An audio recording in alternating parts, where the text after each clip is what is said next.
Parce que celui qui a créé le ciel et la terre a choisi de venir ici. Si lui il est ici, et le féticheur il peut être. Ah, voilà, il va fuir. Alléluia. Maman, si tu ne sais pas que Dieu est dans ton cœur, c'est pour ça que ton cœur se lève. Parce que si tu sais qu'il est là-bas, laisse-le là-bas. Et c'est tout. C'est ce que Dieu veut pour toi. Si tu sais que Dieu est dans ton cœur, qui sur la terre peut se lever contre toi? Qui peut te menacer? Il a menacé qui en réalité? Il a menacé Christ.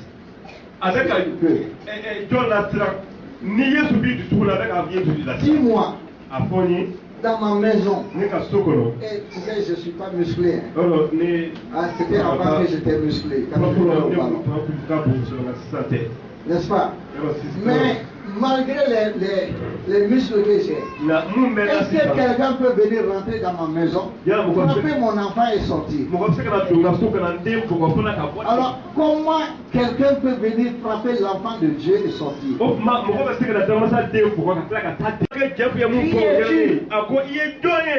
Qui es-tu? Si moi je sais que je suis le pasteur ici, mais je vais me préparer pour prêcher. Je vais faire tout pour que ce que je vais dire vous touche ou bien vous comprenez. Et si je suis le pasteur, je ne peux pas venir et m'asseoir derrière. Alors sinon je ne suis pas le pasteur. Et si je sais que je suis le pasteur, je sais quelle est ma place. Est-ce que vous comprenez? Même si Becca vient, moi je sais quelle est ma place. Je ne vais pas aller m'asseoir. Est-ce que vous comprenez? Il est bon de savoir qui tu es. Tu es un enfant de Dieu. Dieu, dans son amour, a dit tu es mon fils. Je t'ai fait naître aujourd'hui. À partir d'aujourd'hui, je suis ton papa. Si tu veux, c'est pour ça le verset 18 de 2 Corinthiens 5, 18 dit qu'il nous a donné, il nous a réconciliés avec le Père. Donc, réconcilier avec le Père, comme je disais tout à l'heure pour la Bible, si tu lis la Bible, demande toujours qui parle, à qui il parle et de quoi il parle. C'est trois questions quand tu lis la Bible. Mais aussi dans le cas. Alors écoute bien. Si tu mets ça dans ta tête, tu vas vraiment dire la vérité et comprendre la vérité plus vite. Mais il y a une chose que tu dois mettre dans ta tête qui est aussi très importante. C'est que chaque parole de Dieu, chaque mot, si par exemple Dieu dit je suis venu pour te réconcilier au Père. Le mot réconcilier n'est pas comme on dit ça dans la parole seulement pour converser. Cette parole est remplie de puissance. C'est comme une femme qui est enceinte. C'est comme une femme qui est enceinte. Alors, chaque parole, tu dois prendre ça et développer la parole. C'est un mot qui est dit, mais toi pour comprendre, il faut que tu développes réconciliation.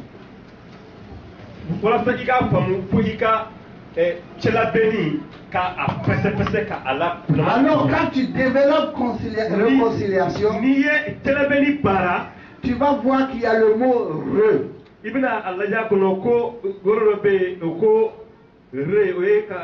réconciliation. Donc tu étais concilié avec quelqu'un et tu n'es plus réconcilié avec la personne. Maintenant on va te réconcilier avec la personne.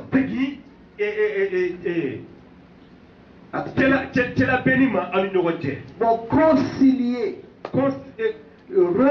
mais concilier. Bon, maintenant le mot concilier vient du mot conseil. Toi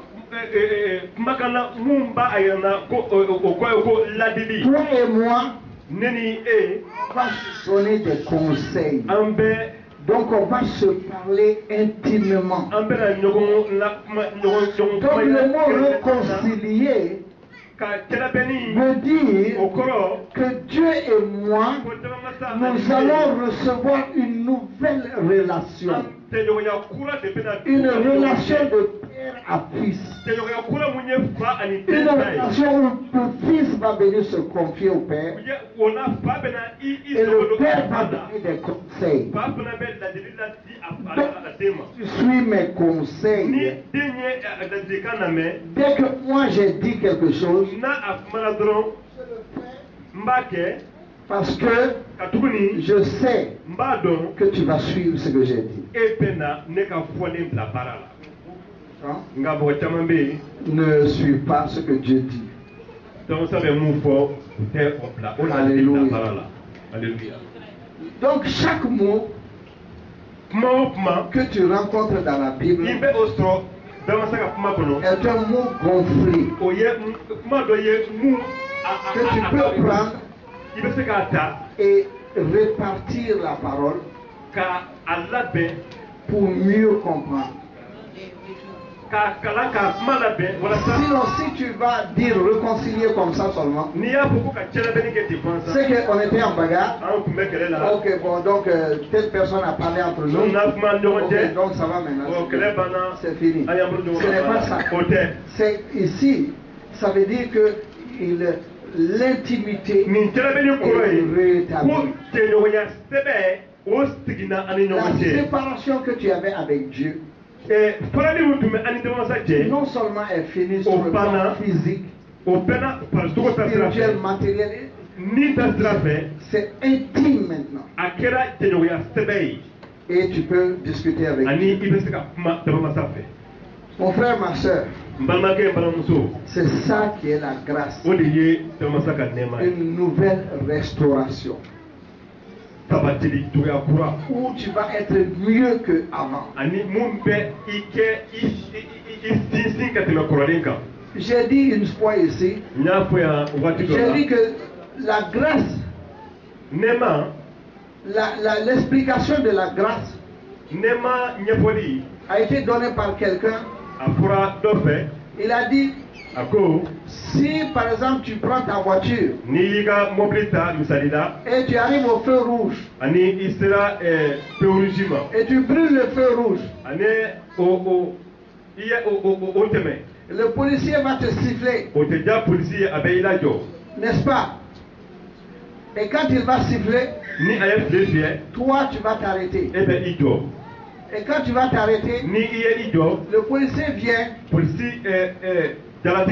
il voit ta figure, Il dit, mais c'est Madame Dako. Madame Dako. Ah, si c'est toi, Madame Dako. Il n'y a pas de problème, tu peux partir. Mais avant que Madame Dako parte, il sort 300 000 francs et donne à Madame Dako. C'est ça la grâce. Mais c'est ça la grâce. Tu as péché. Dieu t'a pardonné. Mais en plus, il va t'ajouter quelque chose. Donc, Madame Dakoué a brûlé le feu rouge. Normalement, on doit prendre sa voiture et amener en fourrier. Non seulement on ne prend pas la voiture pour amener en fourrier, mais le policier qui l'a arrêté, personne ne lui a dit donne 300 000 francs à madame. Et le policier prend 300 000 francs et donne. C'est ça la grâce. Mes frères et sœurs, il faut que vous compreniez la grâce. C'est pour ça que ça ne correspond pas avec notre petit Néman. Ce n'est pas ça seulement. C'est Dieu qui va te donner quelque chose dont tu ne mérites pas. C'est-à-dire que même ta pensée ne peut pas venir à ça. Que Dieu va me faire ça. Des fois, tu ne peux pas imaginer ça. C'est pour ça, quand tu t'arrêtes que Dieu t'a pardonné, tu ne peux pas faire ce que Dieu veut. Tu vas faire le péché. Si Dieu te pardonne seulement, si tu as péché, il te pardonne. Si c'est seulement ça, tu peux le pécher. Par exemple, supposons que, par exemple, on dit aujourd'hui, ah, il y a une loi que à partir de 18h, non, 20h, il y a les policiers qui sont dans la rue. Toutes les jeunes filles qu'ils vont voir dans la rue marcher, ils vont les arrêter. Donc, immédiatement à 20h, il y a beaucoup de jeunes filles qui vont sortir, mais elles vont se cacher. Elles vont aller dans les rues où les policiers ne viennent pas. Ça ne va pas les empêcher. Ça ne va pas les empêcher de pécher. C'est au contraire. Ils vont être experts dans le péché. Parce qu'ils vont choisir des chemins que la police ne choisit pas. Ils vont marcher sur les ponts où le policier ne sait pas qu'il y a pont là-bas. Elles vont porter des vêtements d'hommes et se coiffer en homme et passer devant toi. N'est-ce pas? Mais quand on va dire que on leur pardonne, il n'y a plus de rafle. Est-ce que tu crois que ça va les empêcher de pécher? Au contraire, on va dire, ça y est maintenant,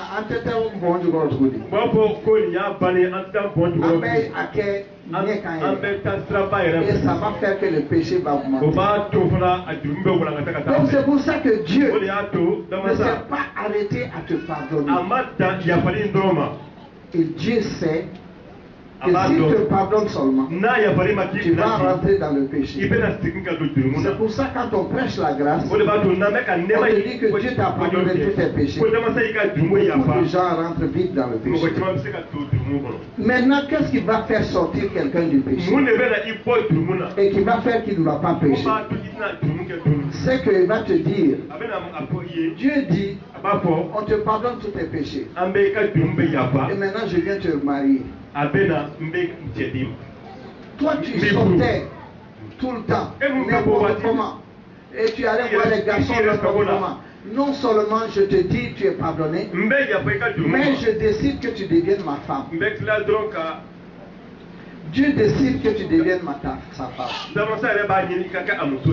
C'est comme un roi qui te dit à une ancienne prostituée.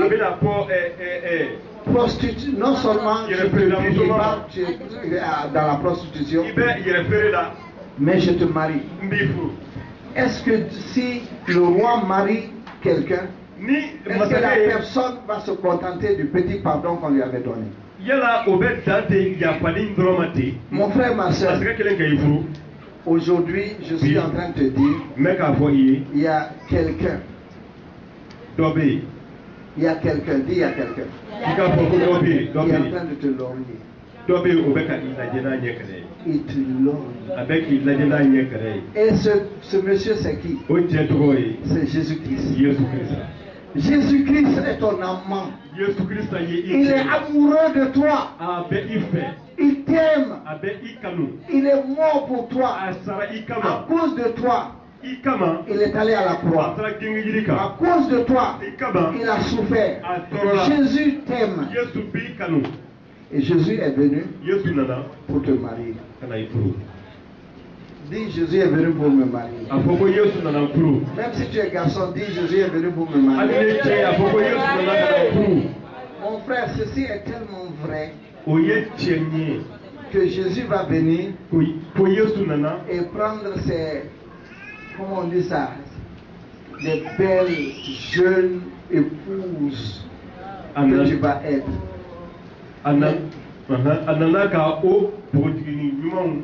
Et tu es celle-là.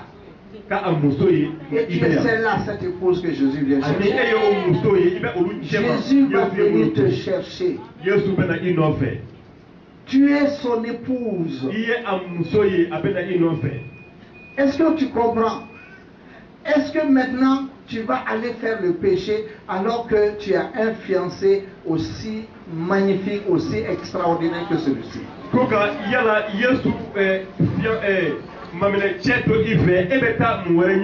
va te dire des choses incroyables que tu vas voir alors que tu as un tel fiancé?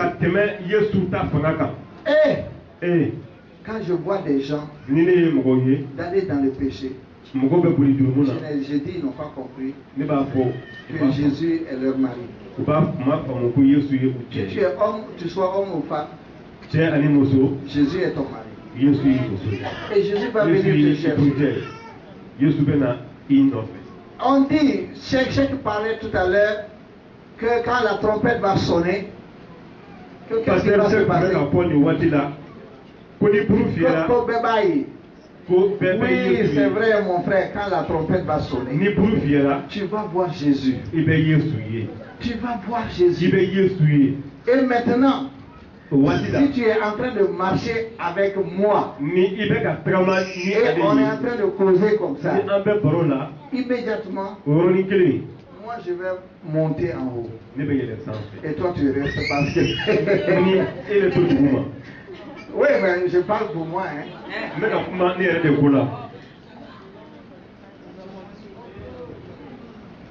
Mon frère, ma soeur, c'est ce qui est écrit, que deux sont en train de marcher ensemble. Il y en a un qui est en haut.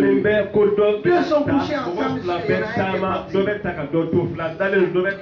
Non, mon frère, même si tu es mort physiquement, Jésus va te faire monter comme ça. Ce n'est pas tous les morts qui sont dans le cimetière tombeau là qui vont monter, mais il y a quelques-uns qui vont monter le rencontrer en haut. Et après ceux qui sont vivants, pendant qu'ils sont vivants, ils sont propres, sans tache ni ride, ils vont aussi monter. Et Dieu ne regarde pas tes péchés en disant que tu as fait quelque chose. Non, non, Dieu te regarde si tu as accepté ce que son fils a fait pour toi. Donc à cause de ça, tu es maintenu dans la pureté. Parce que tu veux être vraiment avec ce mari. Qui ne veut pas aller au paradis? S'il y a quelqu'un qui ne veut pas aller, il n'a qu'à nous dire. On va lui dire où il faut qu'il aille tout de suite. Mon frère, donc tu ne peux pas continuer le péché. Parce que tu sais que Jésus est trop pur. Il est saint. Il va t'enlever. Si tu es dans le péché, il ne peut pas t'enlever. Parce que s'il t'enlève et que tu arrives en haut là-bas, la fornication n'existe pas là-bas. Tu vas t'ennuyer. Oui, tu vas t'ennuyer, mon frère. Si tu arrives là-bas, il n'y a pas de voleur. Bon, comment toi tu vas faire? Si tu es en train de murmurer tout le temps dans les gens, aux gens là, il n'y a personne là-bas qui t'écoute. Donc tu vas t'ennuyer. Donc vous comprenez, la grâce, grandir dans la grâce, c'est d'abord comprendre qu'est-ce que c'est que la grâce. C'est pas la grâce qui augmente. Parce que le travail de Jésus à la croix, elle est faite, elle est complète, elle est totale. Elle a délivré toute la grâce qu'il faut déjà. Mais pour que toi tu rentres dans cette grâce, et qu'elle soit multipliée pour toi, et que tu rentres de grâce en grâce,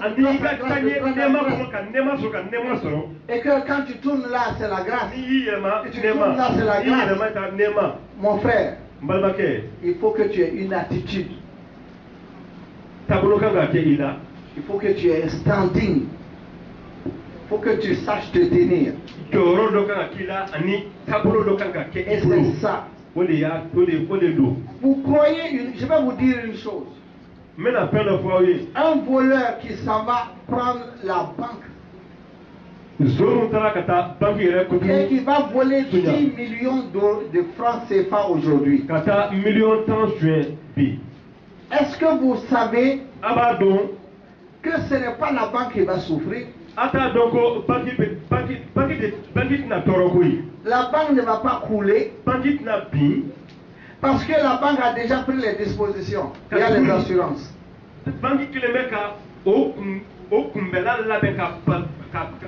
Les 10 millions de la banque qui ont été volés vont être remis à la banque. 10 millions mais il y a quelqu'un qui est un voleur. Et ce voleur-là va être traqué. Matin, midi et soir, il ne dort pas. Un petit bruit, il va se lever. Il va même rêver que son ami l'a trahi. Avant que tu te rends compte, il a tué son ami. Avant que tu te rends compte, l'argent qu'il a volé, lui-même il est en train de mettre cet argent dans quelque chose qui va le tuer. Alors qui est perdant dans cette affaire? Est-ce que c'est la banque? Non, ce n'est pas la banque. C'est le voleur qui n'aura plus la paix, qui va dormir comme donneur. Il va dormir, un œil seulement fermé. Un pas un peu comme des tenues de bottes de policier, il va se lever et courir. Il va changer de domicile 10 000 fois. Il va changer de numéro de téléphone 10 000 fois. Combien ça va coûter? Est-ce que les 10 millions là ne vont même pas aller dans tout ça? Il n'a pas connu le bonheur et il va mourir ainsi. Donc quand vous péchez, le péché ne fait pas de mal à Dieu. Ça ne lui enlève rien, ça ne lui ajoute rien.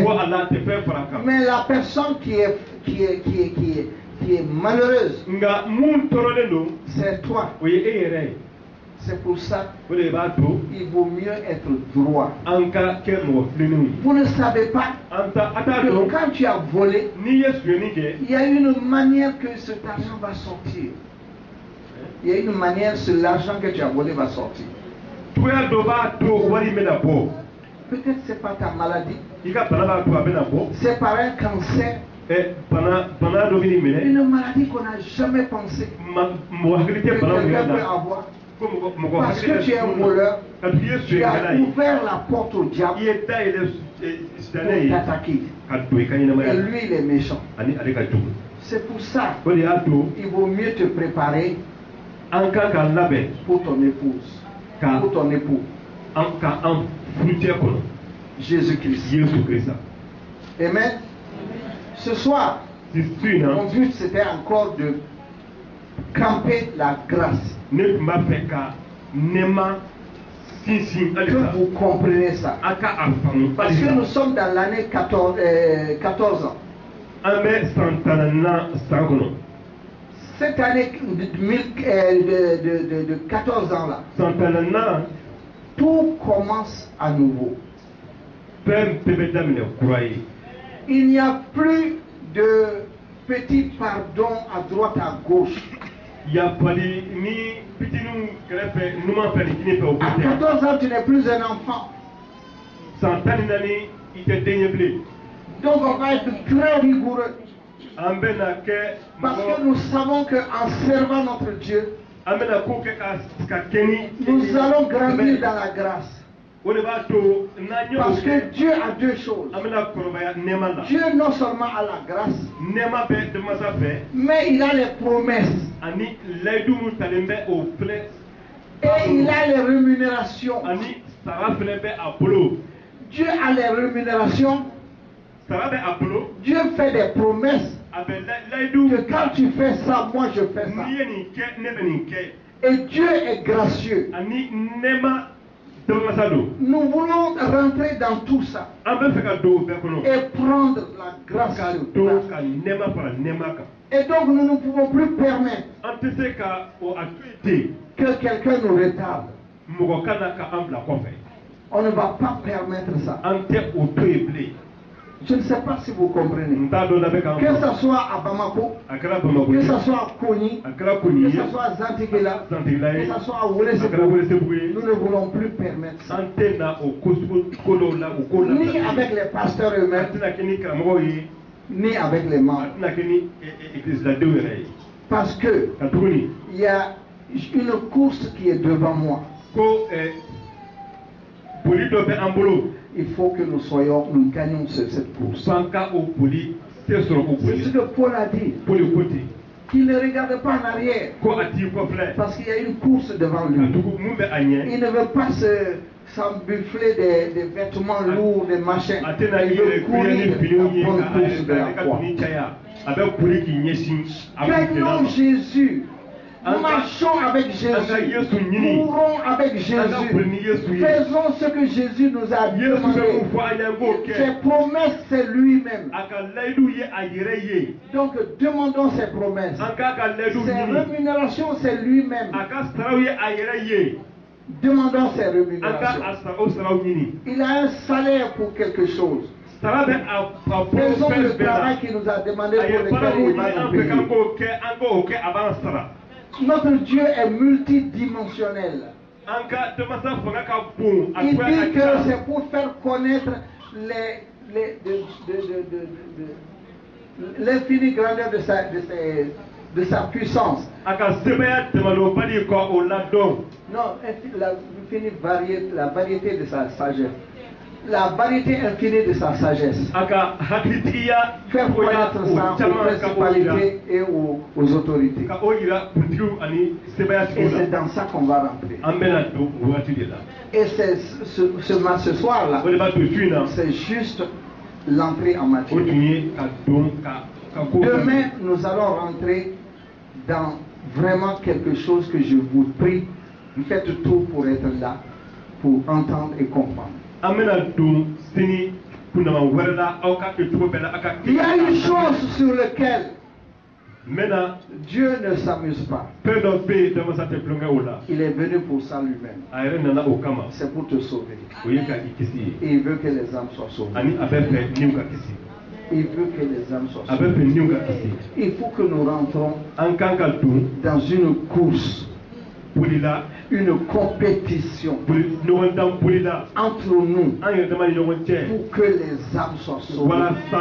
Que moi je dise aujourd'hui, et j'ai 3 âmes qui sont sauvées. Et quand tu vas venir à côté de moi, tu vas dire aujourd'hui c'était 5. Et je commence à être jaloux de toi. Et que le lendemain, moi je mets 10.